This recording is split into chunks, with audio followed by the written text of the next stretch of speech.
তারপরে এত ঠান্ডা পড়েছে, আর এই ঠান্ডার দিনে আমি এই মোটা ব্ল্যাঙ্কেটটা গায়ে দেই, এদিকে আমি একাই এটা গায়ে দিই, আর বর মাসে একটা পাতলা চাদর গায়ে দেয়। ওর নাকি ঠান্ডায় লাগে না, মানে অদ্ভুত প্রাণী মনে হয় আমি। আমার এত যে ঠিট, মনে হয় 2-3টা কম্বল গায়ে দিলেও আমার ঠান্ডা যাবে না।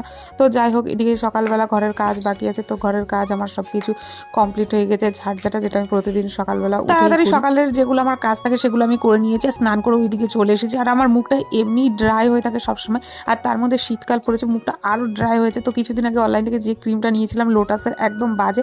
তো এই ক্রিমটা আমি দিনে ইউজ করি, মানে শীতকালে খুবই ভালো। তো এখন যাবো ছাদে কাপড় মেলতে, তো এখানে এসে এখন কাপড় মেলে দিচ্ছি। সকালে টুকটাক রান্না হয়, তো দুপুরেও আবার রান্না করতে হয়, আবার রাতে রান্না হয়। তো দুপুরের জন্য আমি রান্না করবো ব্রোকলি, কারণ আমার ব্রোকলি খেতে খুবই ভালো লাগে। তো সেই জন্য নতুন আলু আর ব্রোকলি দিয়ে একটা তরকারি হবে। ঝটপট করে আমি রান্নাটা বসিয়ে দিয়েছি, কারণ একটার মধ্যে আমাকে রান্না কমপ্লিট করতে হবে। তো এদিকে বসিয়ে দিয়েছি, আর পাশে দিয়েছি খিচুড়ি। বন্ধুরা চলো টাটা, ভিডিওটা এই পর্যন্তই ছিল। নতুন আবার ভিডিও আসছে তাড়াতাড়ি।